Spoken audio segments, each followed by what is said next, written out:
Stop my video and share my screen.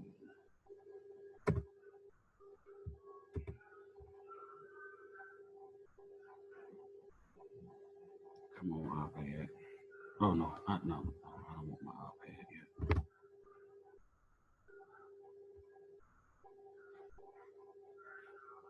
All right. So let's jump in. Let me find where we stop. Monday. I think we stopped. Let me make sure this is the right PowerPoint too. Yeah, that's the right one. I think we stopped here with non-equivalence. Yeah, we did.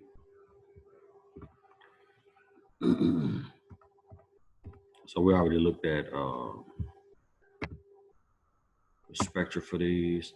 And we're going to also, if I get a chance, excuse me, I'm going to slide in some the complex splitting too, because I think that's important. I think we'll get to it here. I didn't send that video because I didn't want to overwhelm you. But there's another a small topic that we're going to talk about dealing with complex splitting. So let's just jump in. And I posted this PowerPoint yesterday to Blackboard. So again, we talked about the signals. You got 3 signals because you got 3 types of non-equivalent protons. And then we haven't talked about the location yet, but now we're going to talk about why some signals are split into a certain number of lines. Like you can see down here at about 4.2, that's signal split into 4 lines. And then over here, this signal is split into 3 lines, and then here this signal is not split at all. It's just a single line. All right. So the rule is what we normally call the n+1 rule, right? So we look at the number of, and again, this is dealing with the connectivity, because remember we talked about NMR telling you about the environment, the location, the environment, the number of protons, non-equivalence, and then connectivity, or how the carbons are connected. And this is how you tell how the carbons are connected. So if you look here with the n+1 rule, what this says is that to determine the splitting pattern or the multiplicity for a set of protons, what you have to look at is what's neighboring that set of protons, all right? So if you look at the pink protons here, right, there are 3 protons on this carbon next door, and there are no protons here, all right? So that pink set of protons has 3 neighbors. So N is going to be 3. So when you plug N in, that'll tell you how many lines that signal should be split into, right? Same with the blue protons. It has 2 neighbors to the right, none to the left. And so that blue set of protons has 2 neighbors. And so when you plug 2 into the formula n+1, you'll know how many lines that should be split into. All right. And then the same thing with the red, no neighbors. And so N is 0. So when you put N in, the number of lines is going to be 1. That signal is going to be 1 line. All right. So let's look back at it again. So you can see for the red, N is 0. 0 plus 1 is 1. So that shows up as a singlet. For the pink, well, I'll just follow the PowerPoint. For the blue, N is 2, right? Because there are 2 neighboring protons on the carbon adjacent to where this carbon is, right? And so with that, when you plug the number in, that signal shows up as a triplet, right? Same here. For the blue set of protons, for the pink set of protons, that pink set has 3 neighbors on the left. There's nothing on oxygen, right? And so N is 3, so that signal is going to show up as a quartet or 4 lines. Any questions about that?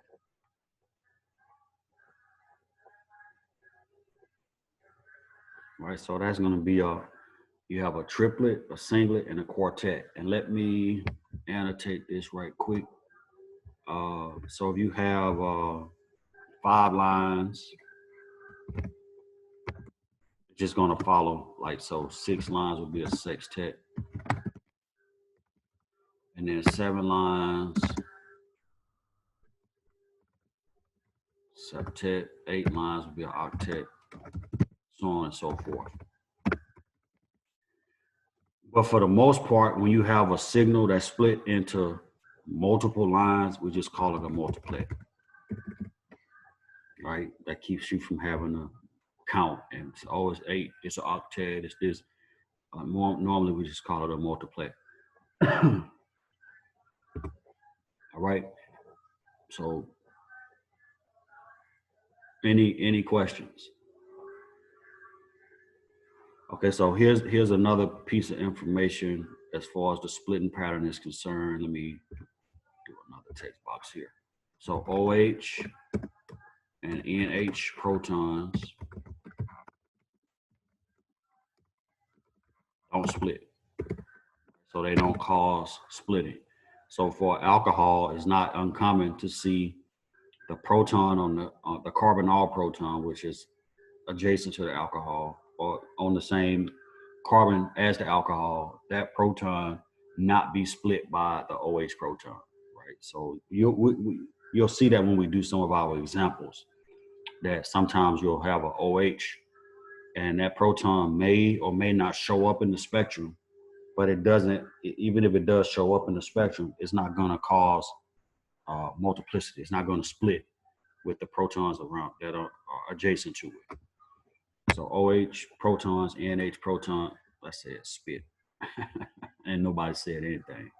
Y'all not paying attention. I am paying attention. I just know what you're saying. You know what I meant. Yes. Okay. All right. I'll take that. I'll take that. Let me see if I can edit that. You know, this is going worldwide to YouTube. I don't want to. I don't want to be that dude. He said spit. All right. Okay. So OH, NH protons don't split, and then sometimes you can have what's called complex splitting. And I don't want to skip to that example, but I'm gonna show you an example. So let me do this. Let me I'm gonna put this in here. Complex splitting occurs. I'm gonna give you one example of this.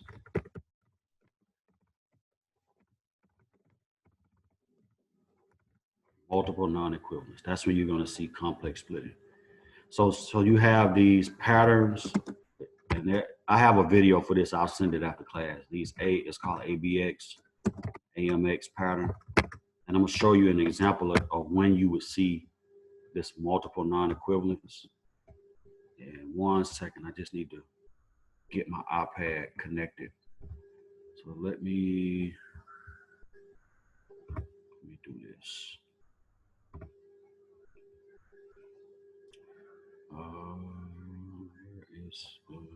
Here we go.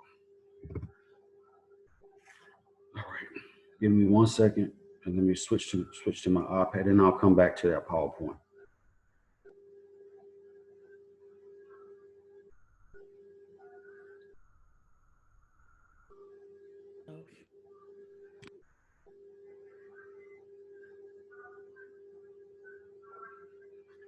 Come on, iPad.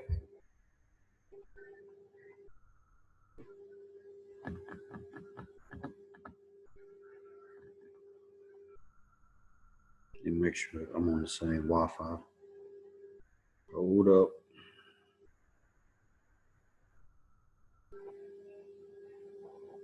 Yeah, I'm on there. It's connected.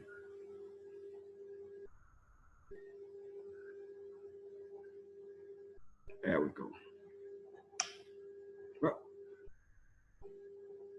All right.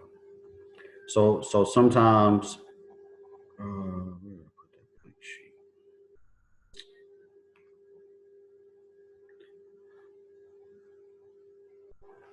So sometimes you'll have what's called complex splitting.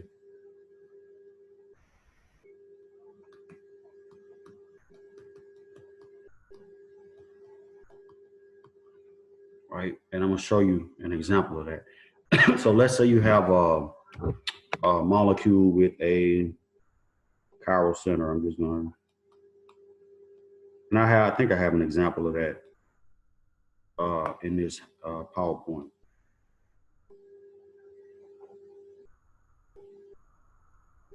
So I'm gonna put a bromine here, right? And so for the protons that are here,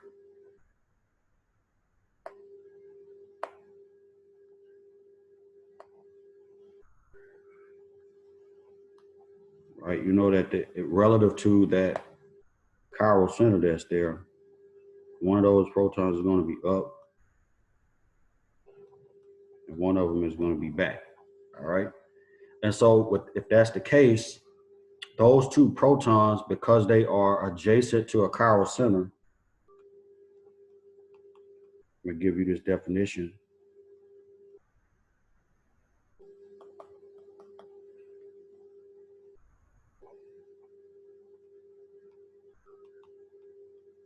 So they're adjacent to a chiral center. We call those protons, you know, when we said equivalent, it was homotopic. Non-equivalent is heterotopic. So these two protons are what we call diastereotopic, meaning that they are non-equivalent.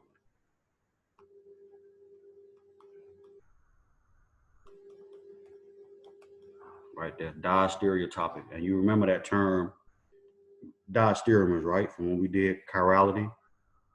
And yeah, so the thing is, if you take either one of those protons off, well, let me just show you. I can just show you, and that'll make it easier. So I can cut this out so I don't have to redraw it.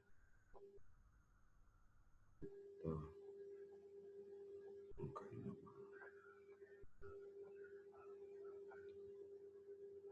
Put it down here. Right, so here we have, let's say we take off this proton and put let's just say a nitrogen, just for the sake of, right? And then we take the other proton and replace it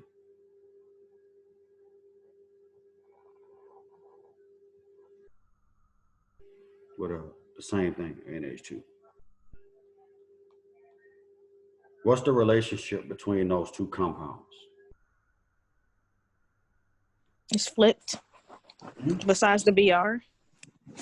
No, what's the relationship between stereochemically? I should say. Are they enantiomers or are they diastereo? They're diastereomers, right? So that means that the two hydrogens are what we call, again, diastereotopic. So they're not equivalent. So those are two different compounds, right? Everybody agrees with that? That diastereomers are totally different compounds, right? It's a type of stereoisomer, but there's two different compounds. A lot of times they have different physical properties, everything. And definitely they're going to show up different in the NMR.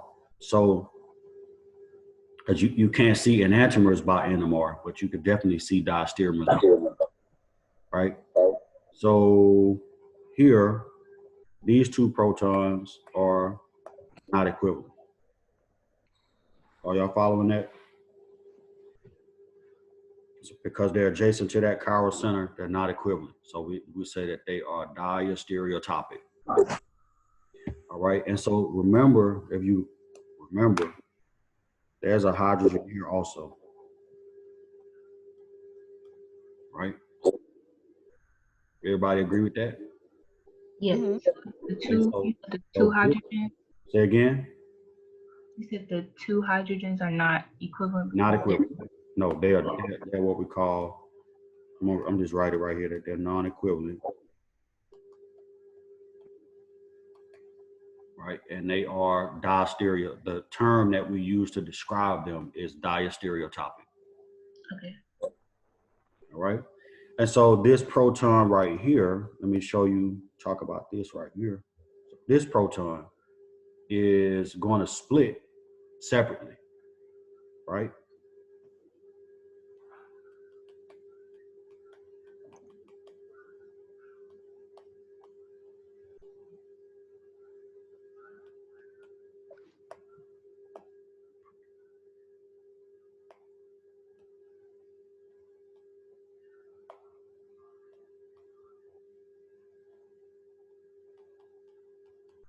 Right, it's going to split with each one of those separately.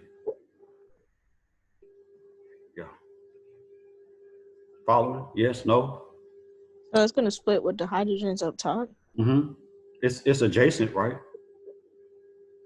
If we look at the just a basic structure like this, right? Let me add another page in here. Yeah. We have a really like a basic structure, something like this. Let's say OH, and then if we have hydrogens here, and then a hydrogen here, aren't those hydrogens on this side neighboring Mm-hmm. to this? Right, those Yeah. those carbons are right next door to each other. Is that right? Right here and right here. Mm-hmm. So that's what when you see splitting is when you have hydrogens on adjacent carbons like that. So what would the let's see, let me see, we can flush this all the way out just to make it make And sense. splitting right is how many lines? Yes, the That's on the signal is graph. broken up into, yes. So let's take that proton, that the one in the middle. I'm gonna change the highlight color on it. Let's take that one, right? How many lines would that be split into? If you count the neighboring hydrogen. 5. Good. Who said that? Me, Juanita. Good. 5. Because for that proton, let me just pull it down here. Right? If we apply the n plus 1 rule, n equals 4. And so n plus 1 will be 5. Is that right? Mm-hmm. Because you got 2 protons on this side and 2 on that side. So the neighboring protons are 4 total. Yes or no? Anybody not seeing that? Yes. Yes. Okay. So what about the ones to the right of it? Would it be 2? So you have one neighbor here. We're talking about, let me change the highlight. Oh. Hold up. I don't want to confuse it. So that's a bad color. Hold up. And the wrong pen. Let's look at these right here. Right. So what do you think? What's the splitting pattern for that going to be? 5 again? It's going to be 5 also, isn't it? Mm-hmm. Yes. Because you got, let's get a different color here. You got one neighbor here. You got 3 here. So for that set of protons, n equals 4, and n plus 1 is 5. So the splitting happens, that's sloppy, sorry. Right, so the splitting happens when you have neighboring protons, just like we just showed on the example that was on the PowerPoint. All right, so if we go back up to here, and we're gonna go back to that example too. This popped in to my thoughts, so I figure we just need to go ahead and talk about it now. All right, because this is something that you'll see again. All right, so when that proton that's boxed in blue, when that proton splits with its neighboring protons, which are on this carbon right here, normally, what would it be?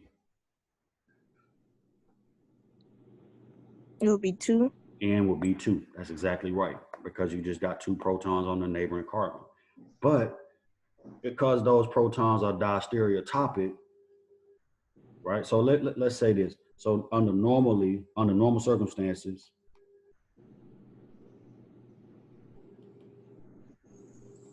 n would be 2, n plus 1 is 3. Is that right?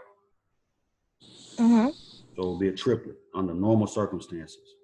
But because this is not normal, because you have that chiral center there, it creates what we call multiple non-equivalents.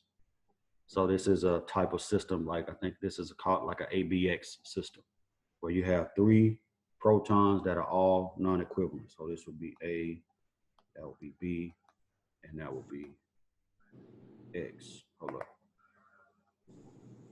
Right? So A is going to split with B and is going to split with X separately because of that chiral center. So if it splits, let me zoom in some. If it splits here, what would that be? If it's only splitting with that one for the time being. What, B or X? B. No, we're looking at A though. We're talking about the signal for A. Would it be? If it's just split with B, what would it be? Would it be 1? You mean like the N value? Yes. The 1? The N would be 1. Good. That's what I'm trying to get you to. I'm trying to flush it out. So on that side, N equals 1. N plus 1 equals what? 2. 2. Right? So you're gonna see a what? What is a signal that's split into 2 lines? A duplet. Good. I like how you think it, but it's called a doublet. but that makes sense though, right? We said sextet and pentet, so duplet makes sense, but it's actually we call it a doublet. Does that make sense? Yeah, that makes sense. All right. So what about the other side? When it splits with the proton that's facing back right here. Would it be 4? Would it be the same thing? It's not. It's going to be the same thing. N is 1. Is that right? But I thought it was CH3 right there. It's not splitting with this. This is too far away. It's only splitting with the one with the carbon next door to it. There is a CH3 on the end. You're right, but this hydrogen right here is not going to split with it. Oh, so when we did it on the A side, you just worrying about the hydrogen on the left. Yeah, the one that's pointed, that's on the wedge. Okay, and now we're worrying about the hydrogen on the dash. Because it's on the same carbon. Okay. Is that right? Mm-hmm.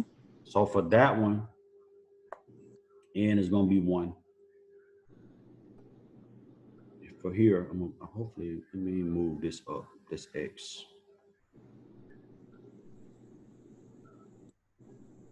And I'm going to delete this line right here. All right, so for this one, sorry.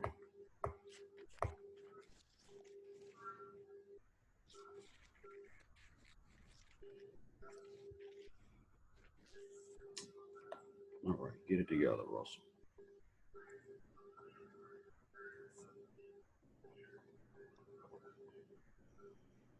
Move that up and delete this line. All right. So for this one, N is going to be 1. So N plus 1 is 2. So that's also going to be a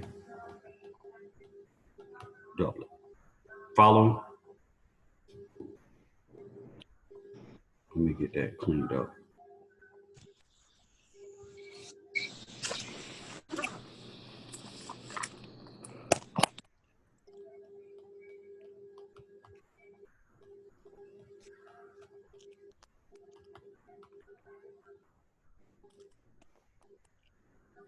Right, so for the other side, you're also going to see a doublet when these two split. Are we okay with that?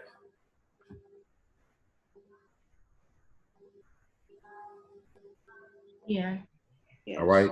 So instead of, we said normally the signal would be a triplet, right? But because of the non-equivalence and because those 2 protons are distereotopic, that signal for so I can move this down some. Hold on 1 second.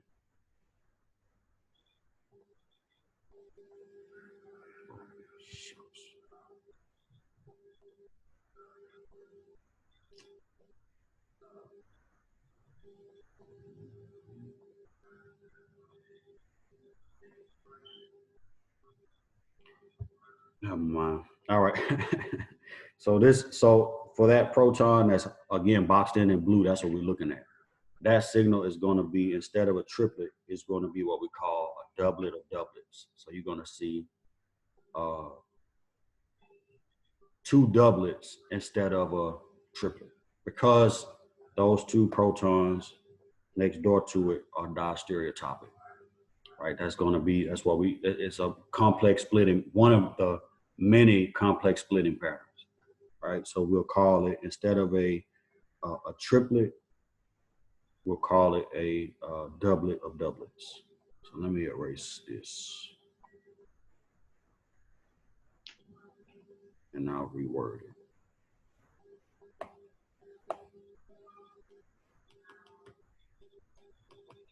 And again, they are non-equivalent because it's next to a chiral carbon. Mm-hmm.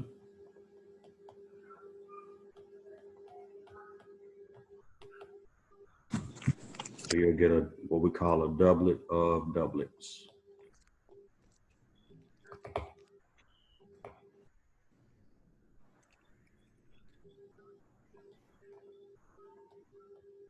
Instead of a triplet,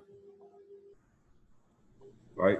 That's an example, and we're not going to go too far into that because we can get deep in the weeds with this, with these splitting patterns. But the doublet or doublets is one of your more common complex splitting patterns that you'll see, and sometimes you'll mistake it for a quartet. But the difference is, and I'm going to show you because I have an example in the PowerPoint.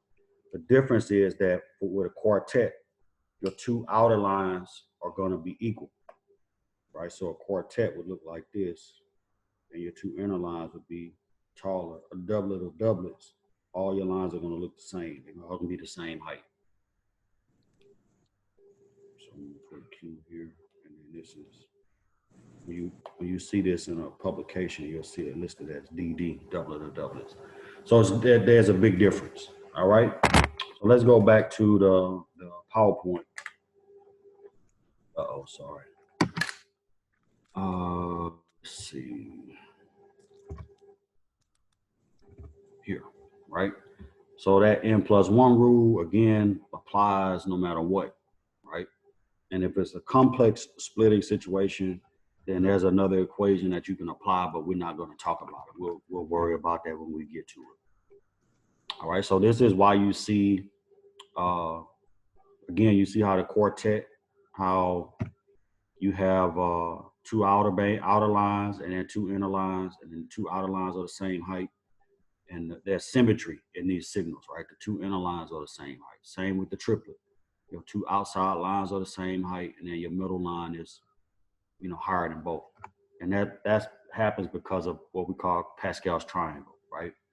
So what this talks about is so let me go back. So anytime you have a splitting pattern, that's based on the way that the protons line up with or against the magnetic field, or the probability of how they can line up, right? So for something that's a doublet, you see two lines because both magnetic fields can line up either both with, or both against, right? So you see both. So here with the triplet, what you see is like a 1-2-1 pattern. So that means that they can both line up with the magnetic field. They can both line up against the magnetic field, or they can alternate, one with and one against. And then by the same token, you can alternate again. If you switch out this one, you can see that that's going the opposite direction. And then this this vector is going in the opposite direction. So that's why you see that symmetry is because of this, what we call this binomial expansion called Pascal's triangle, right? That's why you see the signals, instead of a quartet, all your lines being the same height.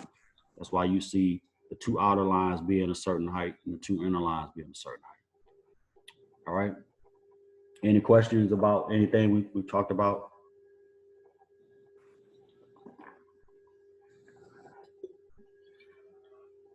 I have a question. Oh yeah. So when we were doing the other, when you basically said normally you would get a triplet. Yeah. So how did you get that? Did you add like, okay, when we were doing the proton on the left side, did you add the proton on the right plus the one No, that will split, and that's how no. you So got two? let me go back to that. That's a good question. Let me go back and I'll show you. I need to share my iPad again.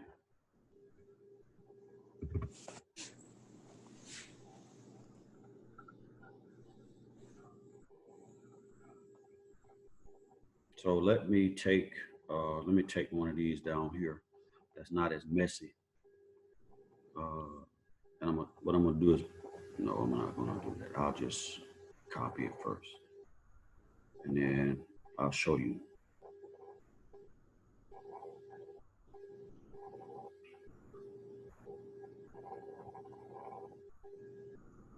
So let me show you again real quick. So do you see the there's a hydrogen here? You agree with that, right? Mm-hmm. And so this hydrogen that's here,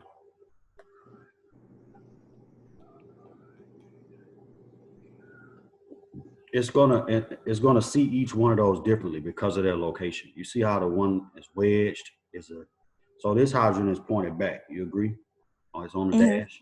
So the Yeah. one on the wedge is going to be further away from it. The one on the dash is going to be closer to it. And so when they see each other, they're going to split like this. So this is going to split here.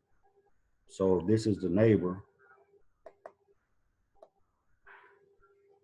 The N on that side equals 1.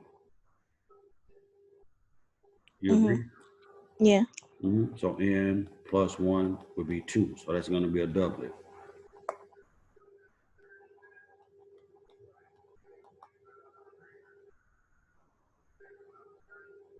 All right. And then on the other side, where the H is on the wedge, it's going to couple like that, right? It's going to see that hydrogen that's on the wedge differently.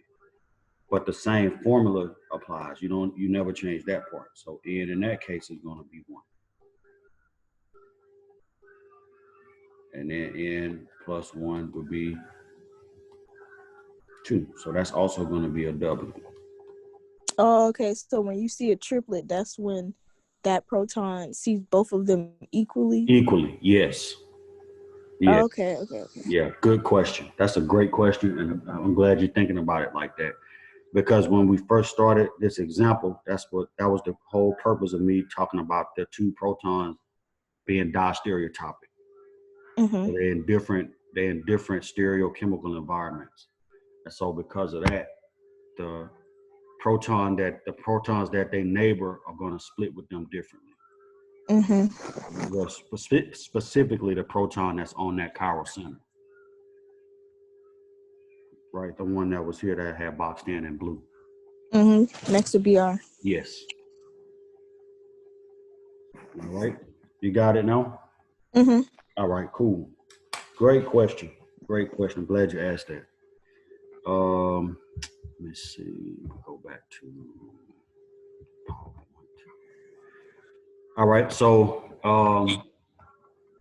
let's talk about the chemical shift now, the location. Because those are your three main topics for NMR. The equivalence, the multiplicity, and the chemical shift, where things are located. Again, the chemical shift is going to be located based on the chemical environment of the protons.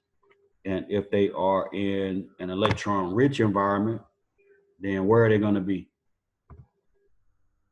Upfield or downfield? Upfield. Electron, yep.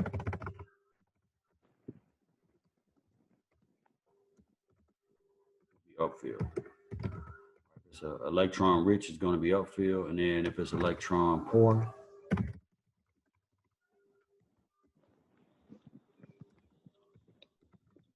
right? What do you think causes a proton or a set of protons to be electron poor? Think If about it. they're What? around something that has like a negative charge. No, because a negative charge means you got extra electrons. That means that's electron rich, actually. But what about what is it? what property of an atom can you think about that Electronegativity. causes, say again?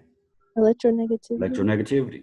If you put it in an environment where it's around a highly electronegative atoms, it's going to get shifted downfield because the electronegative atoms do what's called deshielding.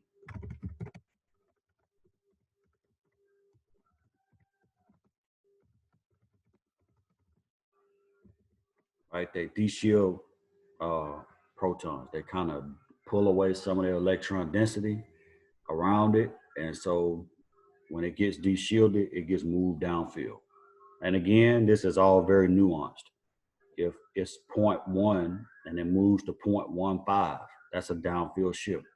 If it's 0.1 and it moves to 0.099, that's an upfield shift.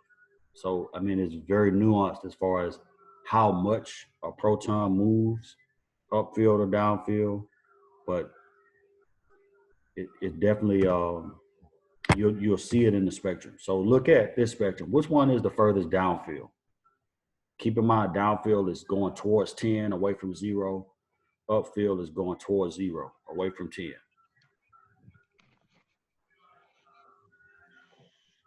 You said upfield is going away from 10? Yes. So anything, any move away from 10 towards 0 is an upfield shift. Even if it's a very small shift, it's still upfield. So which one do you think which is the furthest downfield? The triplet, the singlet, or the quartet? The triplet. Downfield, the triplet. Okay, I think we gotta hold up. Let me make sure we know the definition now. So downfield is gonna be, hold up, see if I can fake an arrow. Downfield is gonna be in this direction, away from 0. Upfield is gonna be in that direction. Okay. So which one is the furthest? Uh-oh, I need to expand that box. Hold up. Which one is the furthest downfield? The triplet, the quartet, or the singlet? The quartet. Quartet, right? The quartet is the furthest downfield because it's the closest to 10, right? And then which one is the furthest upfield? The triplet. The triplet, good. So the triplet is furthest upfield, all right?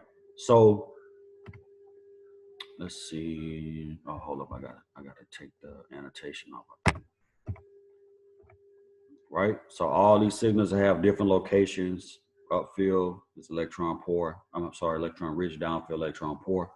So why do you think the pink protons are the furthest downfield? That's the question.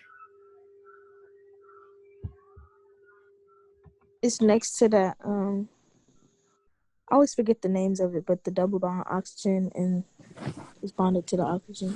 So the oxygen right here, because we're looking at these protons, this is where the quartet is coming from, these protons here. Mm-hmm. Right, so you're right, it's adjacent to an oxygen. What's the electronegativity of oxygen? Anybody know? And what's the only atom more electronegative than oxygen on the periodic table? What's the most electronegative atom? Fluorine. Fluorine. It's got an electronegativity of 4. Oxygen has an electronegativity of 3.5. It's the second most electronegative atom on the periodic table. So it's even though it has lone pairs and it can act as a great donor, it also has a high electronegativity. So it can be an inductor, right? It can cause some induction or some polarization in a bond. So these protons, because they're next to this highly electronegative atom, are going to be shifted way downfield. And this is really kind of the range where all of those types of protons that are adjacent to an oxygen and sigma bond, that's where they show up. I'm going to show you a chart on the next slide, but that's where they normally show up. And then look at the red set of protons. Why do you think that's showing up there? Because it's right next to that double bonded oxygen. Yeah, it's next to a carbonyl, and that carbon is sp2 hybridized, and there's a giant dipole between carbon and oxygen. So that set of protons is going to feel that. It's going to feel that pull of induction by that sp2 hybridized carbon. So those protons are going to get deshielded, and they're going to move downfield. And as a general rule, most times when you put a set of protons on a carbon that is adjacent to a sp2 carbon, that's where they're going to show up somewhere between 2 and 3 every time. All right. And then look at the upfield, the CH3. It's upfield, but it's not as far upfield as it could be, right? It could be closer to 0 if it was just a plain alkyl set of protons, but it's not, right? It's still feeling a little bit of the influence of oxygen. So that's why it's down here about 1.3, right? So upfield and downfield is all based on the chemical environment of those protons. If they are next to electron-rich atoms, or they're in an electron-rich environment, they're going to be upfield. If they are in an electron-poor environment, they're going to be downfield. All right, any questions about that?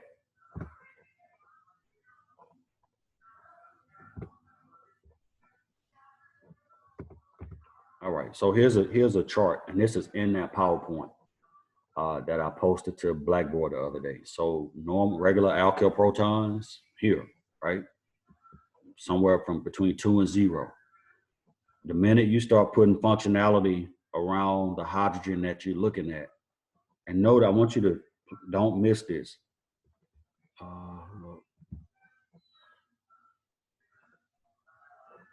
Okay. Okay, I see you. Let me go back. So I think I don't want us to miss this point, because we keep talking about splitting and neighboring. Hydrogen, it's got to be attached to an atom, right? So if we're looking at this hydrogen, right, it's bonded to a carbon.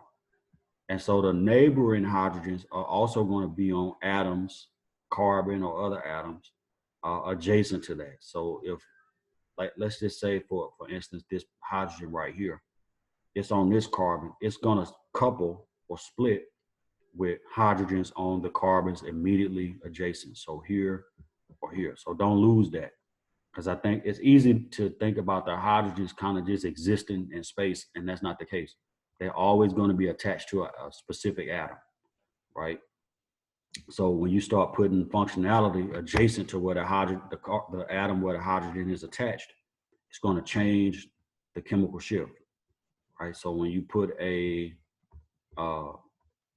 carbonyl or sp2 carbon here, right, the chemical shift now changes somewhere between 2 and 3.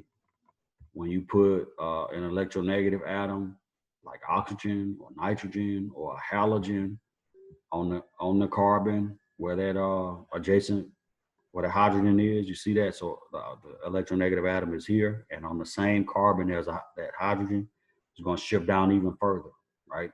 It's going to shift to somewhere between 3 and 5, right? Same here. If you put it directly onto a sp2 carbon, it's going to be between 4.5 and 6.5. And then by the same token, if you look at the aldehyde, yeah, this is a sp2 carbon, but it's bonded to oxygen, right? So now that proton shows up all the way down between 9 and 10. And then aromatics, the aromatic protons have a range that they always show up. We saw that the other day with aspirin, right? 6.5 to 8. And that's just a predicted range, but depending on what you're looking at, that can change. And then the carboxylic acid, which we also saw Monday when we looked at aspirin, is somewhere past 10. Sometimes it's like right at 10 or somewhere between 10 and 11.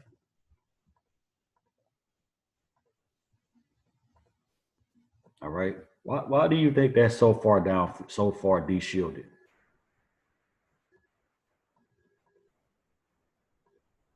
I guess because it's like attached directly to oxygen. Yeah, that's true. But what else could be could account for that? Let me see if we can make some kind of a approximation here. Can this hydrogen bond with the oxygen right there also? Oh yeah. If you draw that OH bond out and kind of draw it in kind of like a triangular shape, you can see that there may be some interaction with this hydrogen and the other oxygen too. And that may be why it's so far downfield. So yeah. So let's go to next slide. I don't know if I want to do this or if I want to do. We got 9 minutes left. I guess we could do this. All right. So here's a reaction. We're gonna add HBr, simple reaction. Bromine is gonna add in a more Markovnikov fashion to the most substituted carbon in that double bond. And here's the molecular weight, 418. And then for the, that's the molecular weight of the starter material. And then for the product, let's see. This is the mass spec analysis.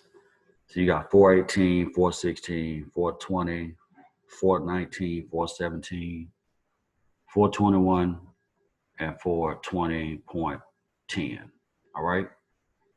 So the question is, and then this is the infrared analysis. Now, infrared is totally different. Infrared is going to give you specific stretches for certain types of functional groups and the bonds that are in those functional groups. So and then we're going to talk about that. I'll go ahead and talk about that, not today, but in another lecture. So that these numbers correspond to certain bonds in certain functional groups. All right. So all this information coupled together helps us to understand, like it gives us a clue when we start looking at the NMR, right? So this is what the NMR looks like. And you can see, first, let's go back and say, how many signals should we expect, right? And so with these, again, if there's no symmetry, then there's going to be non-equivalence. But these two carbons on this isopropyl group are symmetrical, right? So they're going to show up under the same signal. And then you have a set of protons here, here, here, here, and then a CH3 here. All right, so you should see a total of 1, 2, 3, 4, 5, 6 signals. And then when you look at the NMR, that's what you see. You see 1, 2, 3, 4, 5, 6 signals. Are y'all following that? Yeah. Yes, sir. Remember, the key takeaways are the number of signals, which deals with proton equivalence, the location of the signals, which deals with proton environment, and the splitting pattern of the signals, which deals with proton connectivity, right? What the carbon, where that hydrogen is connected to, right? So we have all these different signals and all these different protons, and I have them color coded so we can go through and determine what's what, right? But when you look at the singlets, let's just deal with the singlets right quick. All right, which protons do you think are singlets? Well, let me not say which because I got them coded. Let me ask why are they singlets? Because they don't have any neighboring protons. No neighboring protons. If you look at the black set, which is here, right? There's nothing on that oxygen. And if it was, it wouldn't split with it anyway if it was on oxygen, but there's nothing there, right? So that's why that's a singlet. Why is the red set a singlet? You're looking at these two sets of protons being equivalent, right? So why is that a singlet? Is there any hydrogen Are there any hydrogens on that carbon right there where bromine is? No. No. So it's not going to split. And they're not going to split with each other because they're not connected to each other, right? This carbon is connected here. So it's going to split. If it's going to split with anything, it's going to split with something that's here. This carbon is too far away, right? So then you only see splitting between adjacent pairs or sets of protons. Is that okay? Are y'all okay with that? Yes, sir. But I Yeah. was just I might have missed it when you said it, but why although they're on two different carbons, why do they only show up as Same. that's why they're the same one, because they are on Are yeah, you talking why? about you talking about these right here? Yes, sir. Yeah. So remember when we tested for equivalence, if you put another atom in the place of one of these hydrogens Mm-hmm. and you drew out that structure, and then you put another atom in the place of one of these hydrogens and you drew that structure out, you're gonna get the same exact thing.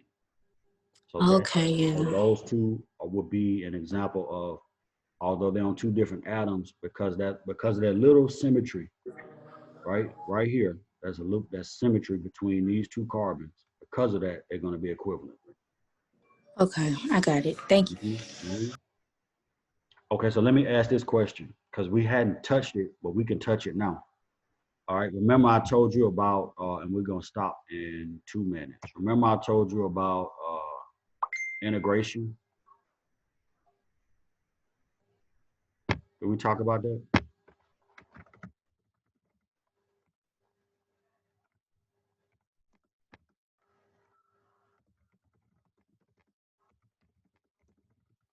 It tells us the number of protons represented by each signal.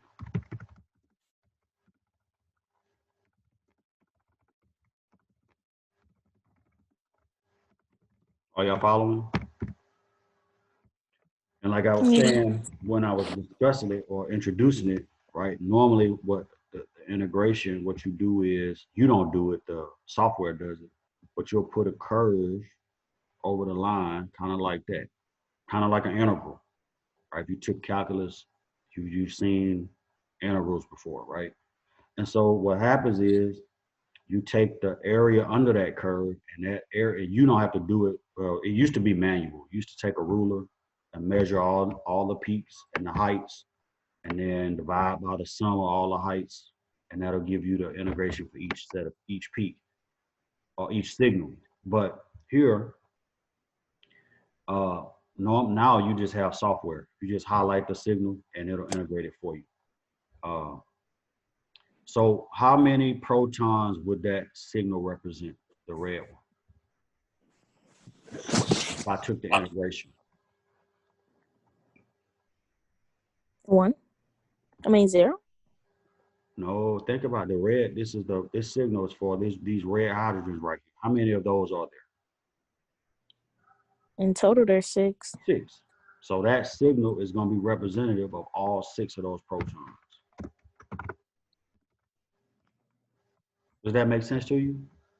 Mm-hmm. Yeah, that signal, we said that these protons here generate this signal. Is that right? Yeah.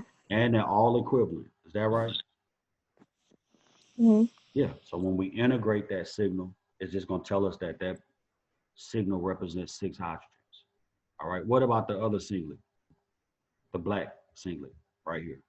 Represents 3 3 hydrogens. hydrogens. So when we take the integration of that, it's going to give us, it's going to say that represents 3. It'll give us a number. It'll be 3. Sometimes it's a decimal that you can round up or round down, but for this, we're going to, you just use whole numbers. So that's 3 hydrogens. All right. What about the orange set? What do you think, integration wise? Not splitting pattern, not location, but 2. integration. It's going to be 2 hydrogens, right? Are y'all following that? That is that simple. The integration tells you how many hydrogens each signal represents. All right. Same here. The pink would be what? What do you think? 2. All 2. Right. 2. And then the turquoise one, the teal one would be also 2. Is that right? Mm. And then the blue one would also be 2 hydrogens. Anybody disagree with that? All the integration is, again, it tells you the number of protons each signal represents. All right. So we got to stop here. We're going to finish this example on Friday, and then we're going to work through some other examples that are a little bit more challenging. So again, the key takeaways: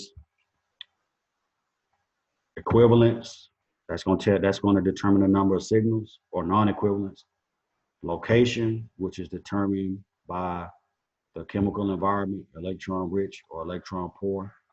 And then the splitting pattern, which is going to be determined by the connectivity, right? What is the carbon where that proton is attached to? Those three things are your biggest takeaways from any NMR spectrum. All right, we good? Mm-hmm. All right, I got it. I'm sorry I went over time a little bit. And this is recorded, so I'll post this to YouTube